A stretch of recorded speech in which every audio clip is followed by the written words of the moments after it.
तो जिसे जिसे डायपोल नहीं याद है उसे एक बार मैं रिवाइज करा दे रहा हूँ फटाफट कि डायपोल क्या होता है हमारा। When two equal and opposite charges are placed at very small distance with each other then such formation is known as electric dipole. Is it clear? इसमें एक कॉन्सेप्ट और था, मैंने बताया था आपको आइडियल डायपोल का केस। तो आइडियल डायपोल क्या है हमारा कि जब दो चार्ज हमारे जो हैं उनका मैग्नीट्यूड ऑलमोस्ट इनफाइनाइट हो और जो सेपरेशन है उनके बीच का वो ऑलमोस्ट ज़ीरो हो, ऑलमोस्ट ज़ीरो सेपरेशन और ऑलमोस्ट इनफाइनाइट चार्ज, कुछ इस तरह से वो हो कि जो डायपोल मूवमेंट है that must have a definite value, उस डायपोल मूवमेंट की एक डेफिनेट वैल्यू हो। Is that clear? Then in that case such formation is known as electric ideal electric dipole actually. ठीक है, तो अब बात कर रहे हैं electric potential due to any electric dipole की। तो फर्स्ट पढ़ते हैं at any axial point.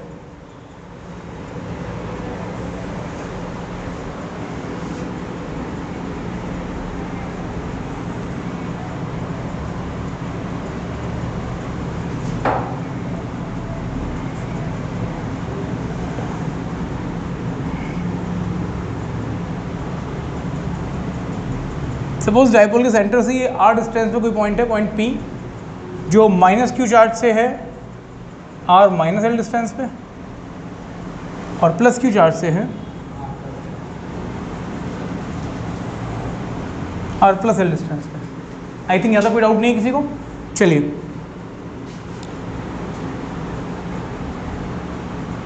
There will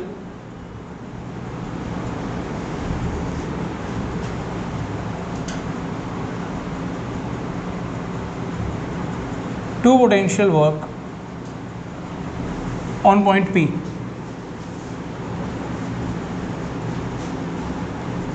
V1 due to minus Q charge and V2 due to plus Q charge.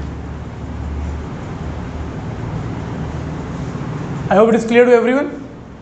Then V1 is equals to minus 1 upon 4 pi epsilon naught Q over R minus L. I hope it is clear to everyone. यहाँ कोई doubt नहीं होना चाहिए कैसा भी। Then and V2 is equals to 1 upon 4 pi epsilon naught Q over R plus L। I think यहाँ भी clear होगा। नाउ मूविंग अहेड, थोड़ा आगे बढ़ते हैं इससे। आगे क्या करें? V net. आपको याद होगा as I have told you guys that electric potential is a scalar quantity. तो इसको जब हम इसका नेट रिजल्टेंट निकालेंगे तो क्या करेंगे? We must add that simple algebraically. जो सिंपल एल्जेब्रिकली से ऐड करेंगे तो हमें क्या मिलेगा? We will get V net is equals to V1 plus V2। अगर मैं यहाँ देखूँ तो Q upon 4 pi epsilon naught common है दोनों में। अगर चलो इसे लिख देते हैं एक बार, तो 1 upon 4 pi epsilon naught Q over R plus L minus 1 upon 4 pi epsilon naught Q over R minus L। यहाँ से Q upon 4 pi epsilon naught common लिया जा सकता है, तो बचेगा 1 upon R plus L minus 1 upon R minus L। I think यहाँ तक किसी को कोई डाउट नहीं होगा। Then just note it quickly till here. Now moving ahead. अब क्या करें? इसे आगे हम सॉल्व करेंगे तो मिलेगा मुझे Q by 4 pi epsilon naught. LCM आ गया हमारा यहाँ पे।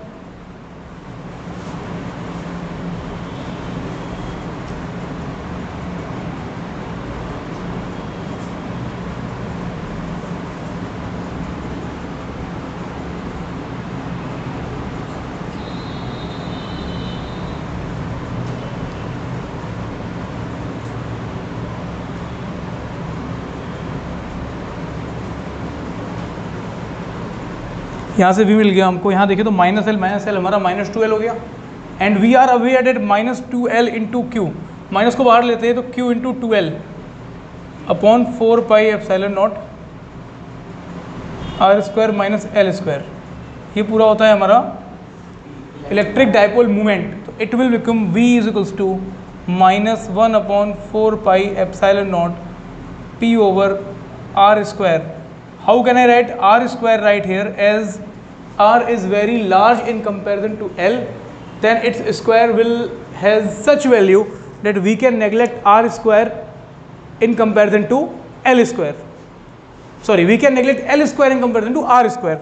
I am writing here as R is very greater than L, then R square has such large value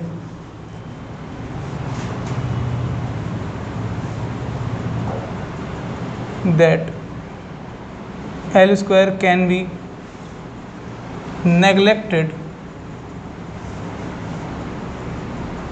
in its comparison. I hope it is clear to everyone.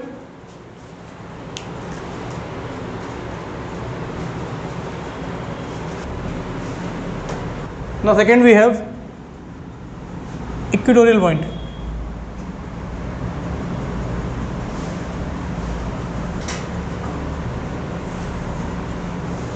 अब देखते हैं equatorial point पे क्या होगा हमारा इलेक्ट्रिक पोटेंशियल किसी dipole की वजह से. सही है, चलो डायग्राम ड्रॉ करते हैं पहले. So now we have plus Q minus Q.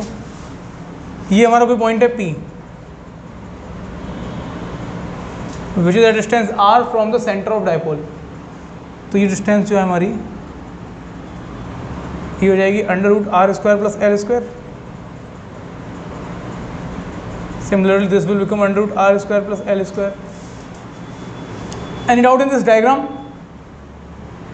Now moving ahead. If you have any doubt, then you may ask. Now, let V1 be the potential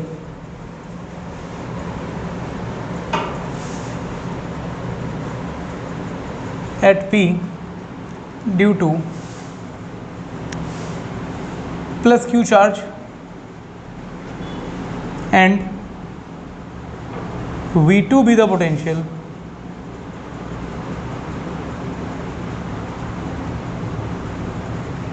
at P due to minus Q charge. सही है, V1 मान लेते हैं हम plus Q charge की वजह से potential की वैल्यू है और V2 मान लेते हैं हम माइनस Q चार्ज की वजह से पोटेंशियल की वैल्यू है. अब कितनी कितनी वैल्यूज़ होंगी, कितना इनका नेट रिजल्टेंट आएगा, इसको समझते हैं एक बार. यहाँ से देखें तो V1 हो जाएगा 1/4πε0 Q upon √R² plus L². I hope it is clear to everyone. Then similarly we have V2 is equals to 1/4πε0 Q over minus Q over √R² plus L². Is it clear? That is minus 1/4πε0 Q over √R² plus L². Now V net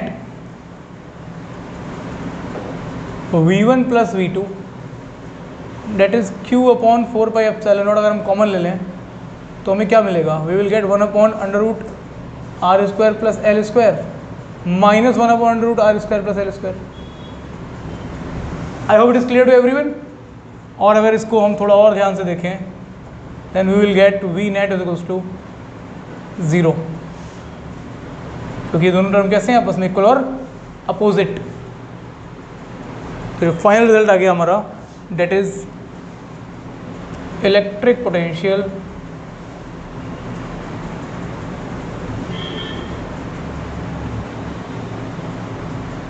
due to dipole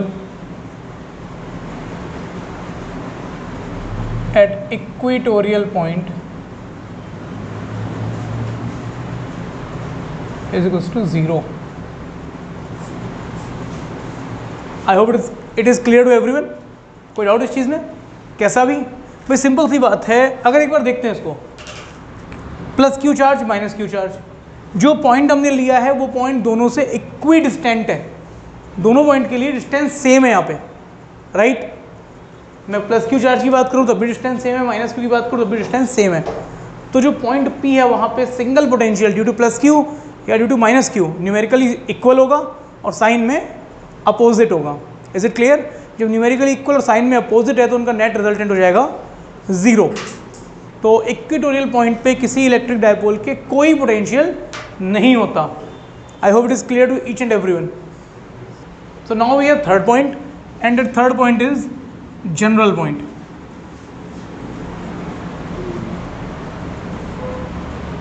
देखो general point सबसे काम की चीज़ है, क्योंकि अगर आपको बाकी दोनों फॉर्मूले भी आप भूल गए, एक जनरल पॉइंट का फॉर्मूला अगर आपको याद है तो आप दोनों फॉर्मूले उससे फाइंड कर सकते हो।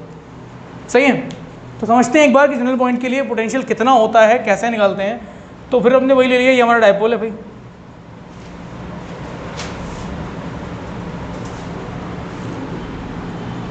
ये कोई पॉइंट है P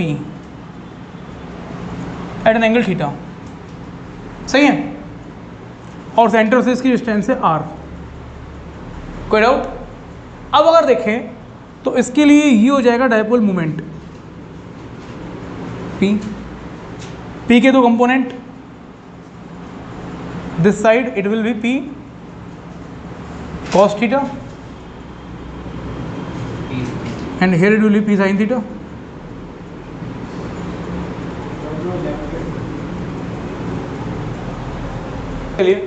Now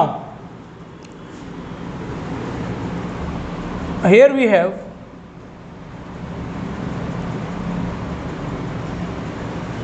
two components of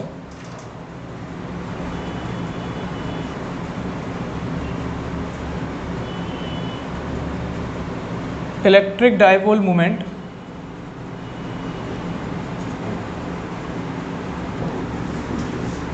now look for this for P cos theta। अगर हम P cos theta की बात करें तो हमारा जो P पॉइंट है वो एक्सियल पॉइंट है, करेक्ट? सबको क्लियर है ये चीज़? अगर हम बात करें P cos theta के लिए तो जो P पॉइंट है वो एक्सियल पॉइंट है। तो let V1 be the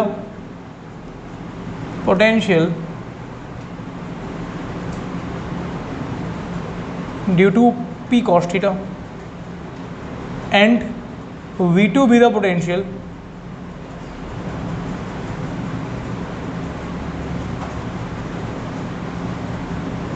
due to P sin theta। Correct? कोई डाउट इसमें? सुनो, V1 आ जाएगा यहां से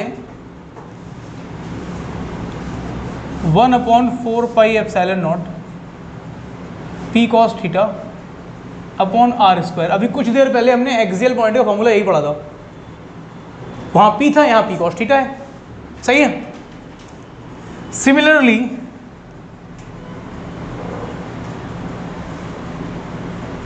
V2 आ जाएगा यहाँ से 0, क्योंकि अभी अभी हमने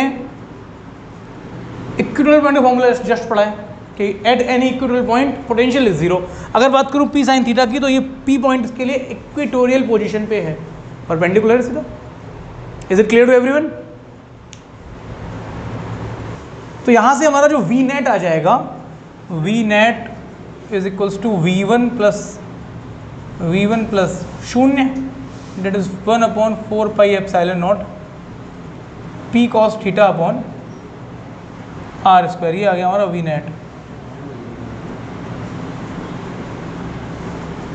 तो it is V due to any electric dipole at general point. अब अगर देखते हैं, अब इसी को अगर एक बार हम गौर से देखें तो अगर मैंने बोला कि भाई जनरल पॉइंट एक्सियल पॉइंट है तो थीटा कितना हो जाएगा 0 डिग्री, cos 0 होता है 1, it will become P upon R square, जो हमने पढ़ा था एक्सियल पॉइंट के लिए।